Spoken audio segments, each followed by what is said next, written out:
Hello मित्र, जय माताजी। हूँ दियाबेन परमार अमरेली। मारी चेनलनु नाम दियाबेन डीनु रसोड़ू। तो आज આપણે બટેટાની ચીપ બનાવશું। તો ચીપ બનાવવા માટે આપણે આ બટેટા લીધા છે, એને આપણે આ રીતે સાલ ઉખેડી લીધી છે અને પાણીમાં રાખી દીધા છે અને થોડુંક આપણે મીઠું લીધું છે અને આ આપણે કોર્નફ્લાવર લીધો છે 1 ચમચી અને થોડીક આપણે ચટણી લીધી અને આપણે આ તેલ લીધું તળવા માટે અને આ ધોવા માટે આપણે પાણી લીધું છે। તો હવે આપણે ચિપ્સ પાડી લેવું।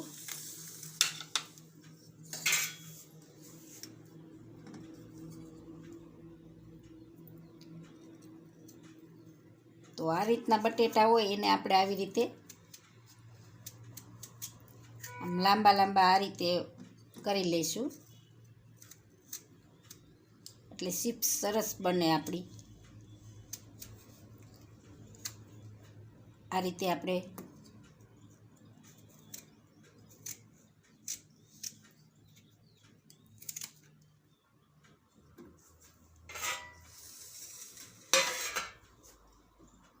પછી આપણે આ રીતે આની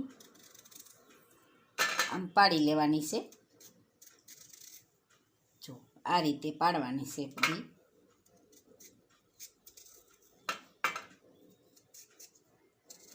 તો આ રીતે આપણે બધી પાડી લઈશું બધાય બટેટાની આ રીતે।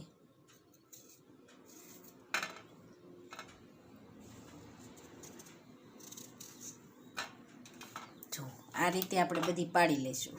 સેજ આપણે જાડી રાખવાની એટલે એકદમ સરસ બની જાય। આપણે આ બધી થઈ ગઈ છે। તો હવે આપણે સરસથી અને ધોવાની છે। આપણે 2-3 પાણીએ ધોવાની છે। આ સફેદ પાણી નીકળે ત્યાં લગી આપણે ધોવાની છે। તો હવે આપણે આ મોટી કાસરોટમાં નાખશું, આ પાણીમાં નાખશું। આપણે આમાંથી ધોઈ અને આ પાણીમાં આપણે નાખી દઈશું। જ્યાં લગી આવું સફેદ પાણી નીકળે ને ત્યાં લગી આપણે ધોવાનું છે। જો આ સફેદ પાણી નીકળે ને ત્યાં લગી જે આપણે આમાં નાખી દેવું। આ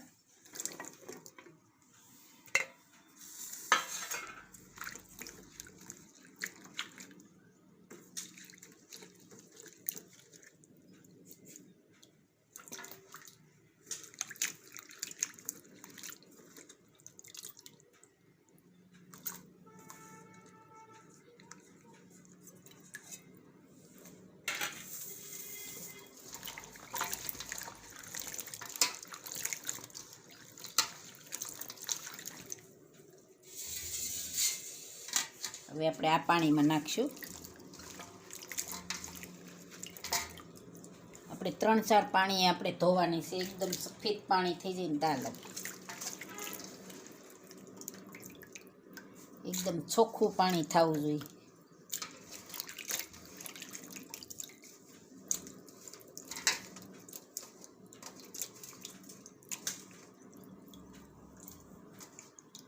તો આ રીતે આપણે બધે પાણીમાં ધોઈ લેશું સરસથી। આપણે 3-4 પાણીએ ધોઈ નાખી છે, એકદમ સરસ ચોખ્ખું પાણી થઈ ગયું। તો હવે આપણે ગેસ ચાલુ કરશું અને આ પાણી આપણે ગરમ મૂકશું। તો આમાં આપણે ઘડીક વાર એને બફાવા દેવાની છે એટલે થોડુંક આપણે મીઠું નાખશું।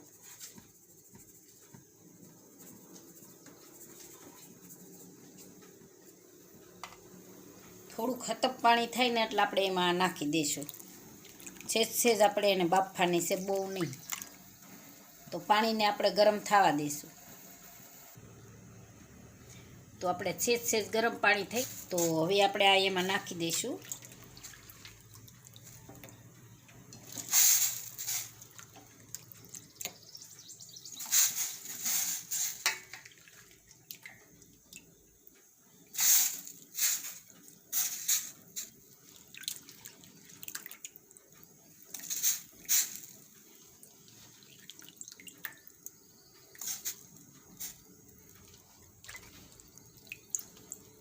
બધી નાખી દેવું એમાં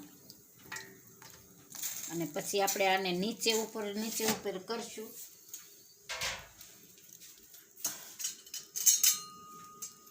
આમાં નીચે પાણી ગરમ થઈ ગયેલું હોય એટલે આ રીતે આપણે આમ ફેરવી લેવાનું.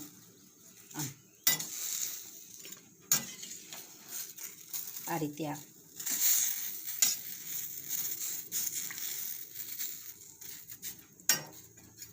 તો આને આપણે 5 મિનિટ રહેવા દેવાનું છે. આમાં આપણે મીઠું તો થોડુંક નાખી દીધું છે, તો આને 5 મિનિટ આપણે આમાં રહેવા દઈશું. જો આ રીતનું જ આપણે બનાવવાનું છે ગરમ પાણીમાં. બહુ ઝાઝી ઘડી નથી રહેવા દેવાનું, તો ગેસને આપણે બંધ કરી દેવું.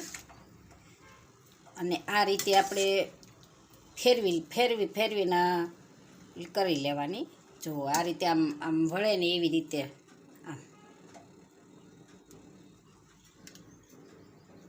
જો એકદમ સરસ.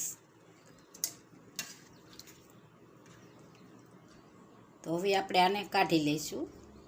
જો આ રીતની આપણે આમ વળે ને ભાંગવી ન જોઈએ આમ, તો આને આપણે કાઢી લેવું.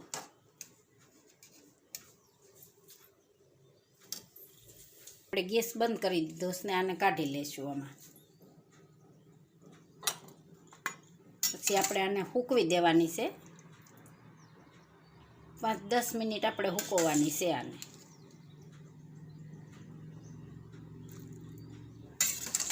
તો બધી આ રીતે આપણે કાઢી લેશું. તો આપણે આ બધી કાઢી લીધી છે. તો હવે આપણે અહીંયા એને સૂકવી દઈશું. આ કોટનનું જ છે કપડું, આમાં આપણે સૂકવી દેવાનું એટલે પાણી બધું સૂહી જાય. કોટનનું કપડું હોય ને એટલે પાણી બધું સૂહી લે.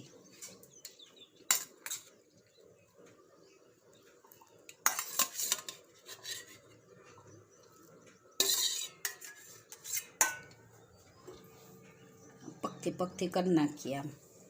બીજું કપડું હોય તો આપણે એની માથે રાખી દેવાનું એટલે પાણી બધું સૂહી લે. તો આપણે આને 5 મિનિટ જેવું રહેવા દઈશું.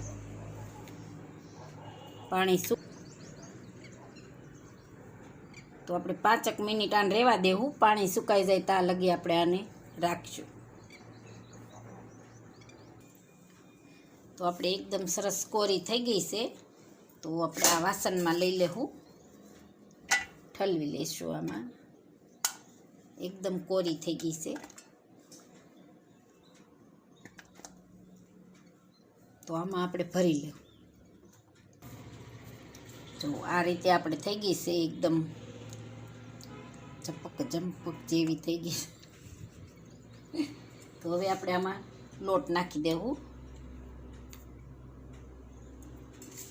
કોર્નફ્લોર આપણે લીધો છે એ નાખી દેવું. આમાં બધું મિક્સ કરી લેવું.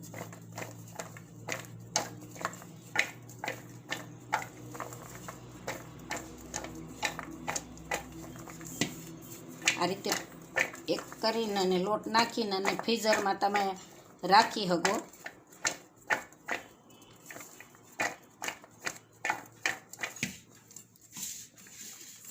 કલાક 2 કલાક તમે રાખવું હોય તો રાખી શકો આને. તો હવે હું આ ગેસ ચાલુ કરું છું. તો આપણે ગેસ ચાલુ કરશું અને આપણે આ તેલ ગરમ મેલી દેવું. તેલને ગરમ થવા દઈશું.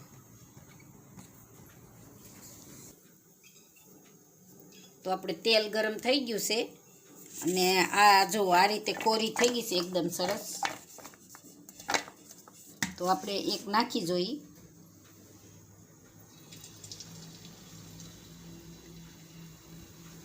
તેલ આપણે ગરમ થઈ ગયું તો નાખી. આપણે થોડી નાખશું એટલે સરસ તળાય.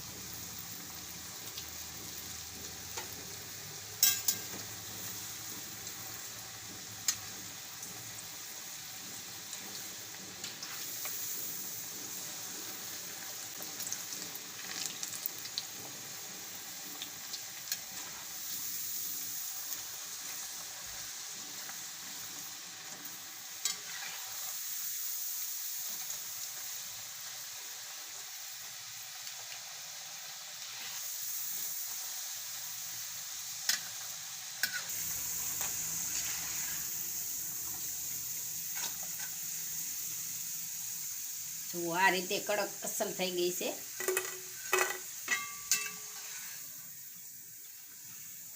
એકદમ સરસ કડક થઈ ગઈ છે. તો આ રીતે આપણે બધી તળી લેવાની. આ રીતે આપણે બધી તળી લેવું.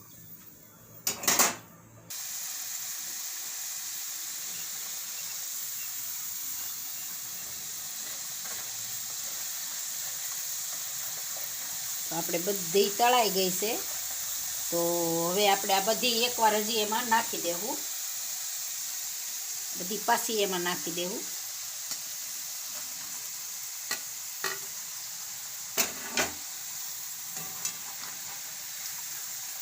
એકદમ સરસ કડક થઈ જાય.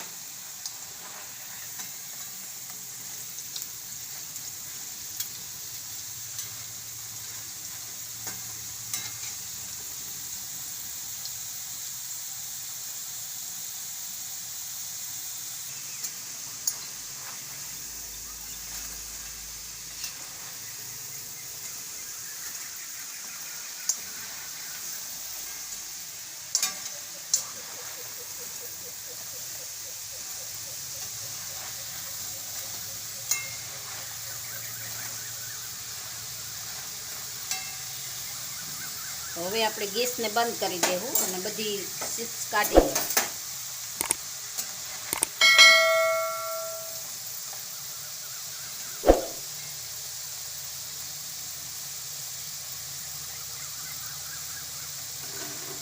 આપણે આ નીચે ઉતારી લીધી છે અને હવે આપણે સર્વ કરી લઈશું. એકદમ મસ્ત બની ગઈ છે.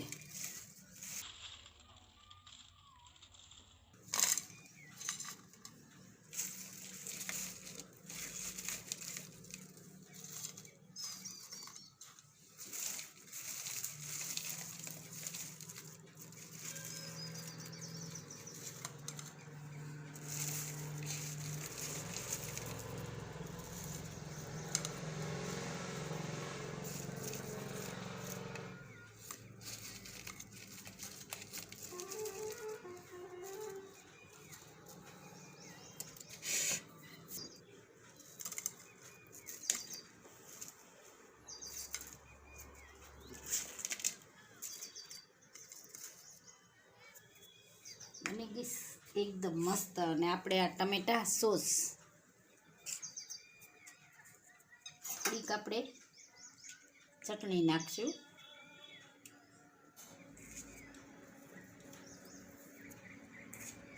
થોડુંક આપણે મીઠું બાફામાં નાખ્યું છે પણ થોડુંક આપણે નાખશું આમાં.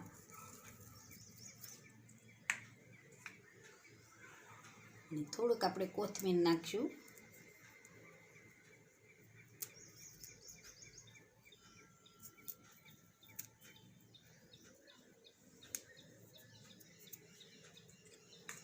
અને આપણે ટમેટા સોસ છે.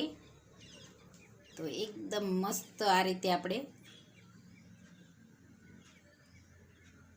ખાવાની. તો તૈયાર છે આપણી ચિપ્સ. જો મારી રેસીપી પસંદ આવે તો લાઈક કરજો, શેર કરજો અને સબસ્ક્રાઈબ કરજો. બેલ આઇકન જરૂર દબાવજો. કોમેન્ટમાં બતાવજો કે તમને કેવી લાગી ચિપ્સ.